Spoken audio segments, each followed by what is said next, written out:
Hold on to your hats. We have done it, boys. We've hit 1,000 subs. Thank you everyone so much for your support. No!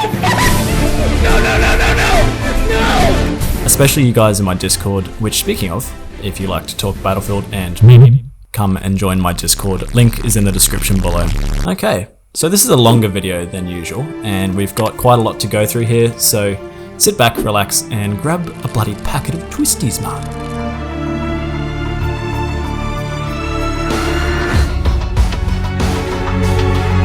The Battlefield series is a bit like a roller coaster.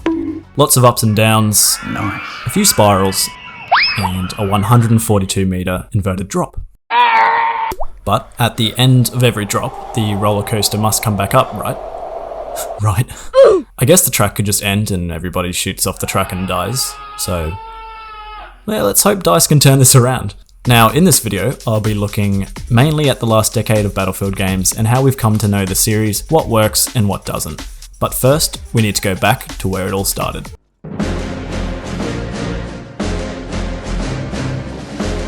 The series started with Battlefield 1942 in 2002. Now, in 2002, I was actually 76 years old. That's a true story. This game was well ahead of its time. It introduced a class system, which would become a staple feature of the franchise and many other shooters for that matter. It also provided a new experience away from traditional shooter modes, like Team Deathmatch and Capture the Flag, which games like Halo and would begin to focus on.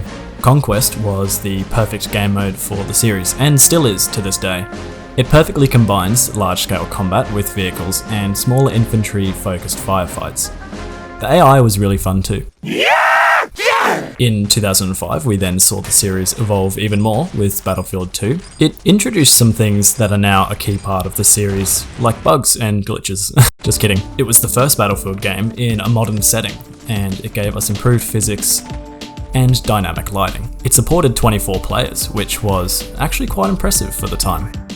Pretty good. The year after that, we then got Battlefield 2142, now taking place in the future. Like Battlefield 2, this game continued to pave the way for the franchise. It features one of my all-time favourite game modes, Titan, where players must first control missile silos, which will then damage the opposing team's Titan enough for players to then board it. Then once inside, players made their way through the ship, destroying control consoles, which would then give them access to the core, which the Titan could then be destroyed with. Unfortunately, this game mode is no longer featured in any current Battlefield titles, except for its appearance in Battlefield 4's Naval Strike expansion.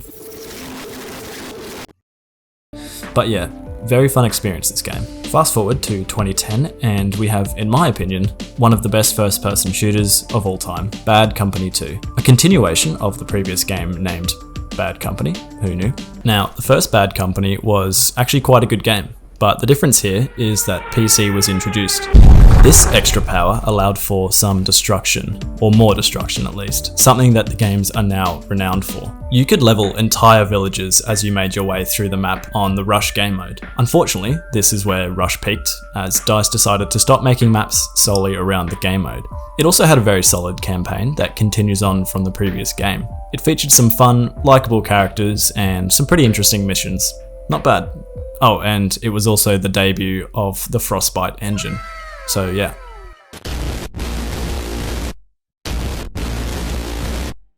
Yeah, that sounds good, doesn't it?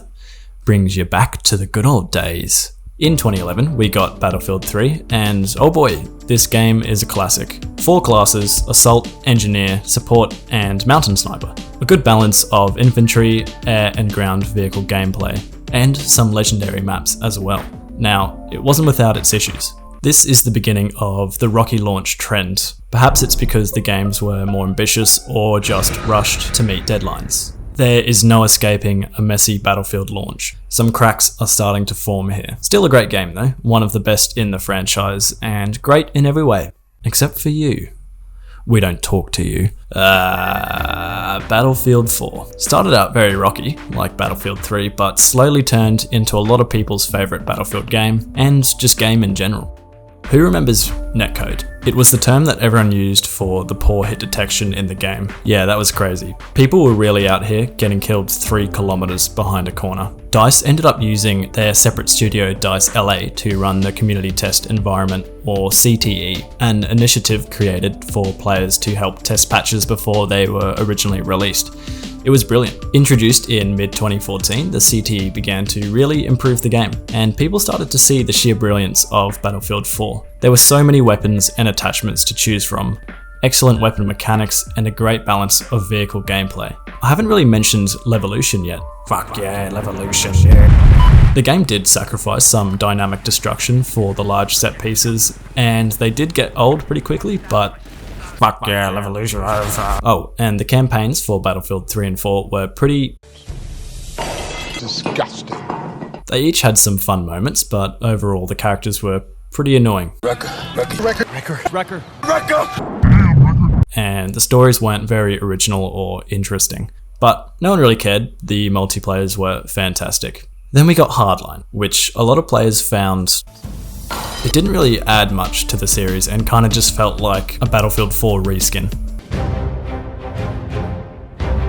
I like to think of the New Age as the period of games after Battlefield Hardline. They each slowly begin to change some key features of the series whilst also bringing a new level of commercial success. The much anticipated Battlefield 1 launched in 2016 to a hungry Battlefield fanbase. Off the back of Battlefield Hardline, which had dwindling number of players at the time and an extremely successful marketing campaign, Battlefield 1 became the most purchased Battlefield game in the franchise's history. And it was good. It had plane, horse,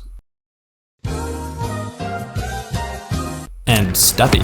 What more could a man want? That being said, it wasn't a perfect game. Compared to Battlefield 4 especially, it was very light on content to begin with, although it did receive some expansions which filled out the game a lot. It also had the behemoths, which were a lot of fun to start with, but got extremely annoying towards the end. Battlefield 5 did pretty much the opposite.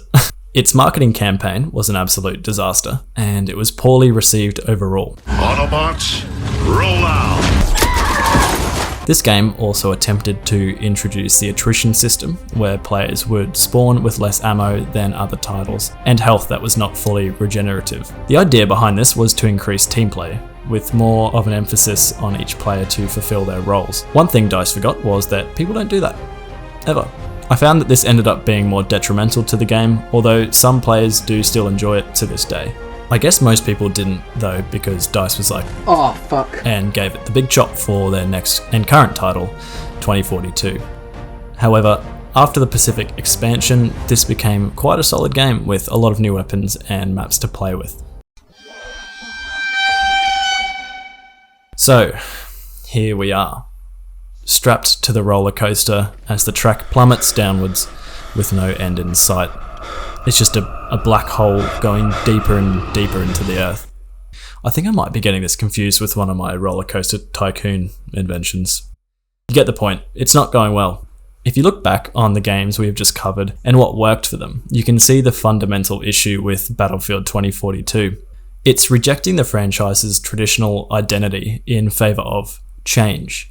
But is that what this is? Or is it really just EA trying to keep up with other popular games like Warzone, for example? A lot of 2042's gameplay features, like operators, resemble that of Call of Duty. Now, I'm not entirely against this. In fact, I understand why EA and DICE would take this direction with the game. It works. It's a simple formula that casual players can enjoy without having to put too much time into the game. It also opens up monetization opportunities with skins and weapons and emotes so that the studio can put some of that profit into their next title. As we have seen in the past, DICE is great at fixing up their games. It's almost their business model at this point, so I do have faith that 2042 will end up being a decent game, especially with the potential that Portal has. But at what cost? Have the fans had enough? It will be very difficult to restore some of that faith lost in the franchise. At the end of the day, DICE is a hard-working studio with a lot of really good employees, and I'm always excited to see what they do next. The Battlefield franchise is one of the best out there and definitely won't be going anywhere. So let's look to the future and hope that this becomes the rise and fall and rise of the Battlefield franchise. As I said, a slightly longer video than usual, so if you're still watching, then thanks for sticking around to the end. Here's an exclusive Shap cookie. T's and C's apply. Shap is not responsible for any harm caused by choking, allergic reaction, or poisoning. The Shap cookie is a one-time offer and may not be returned once received or consumed. Yummy yummy in my tummy. RR.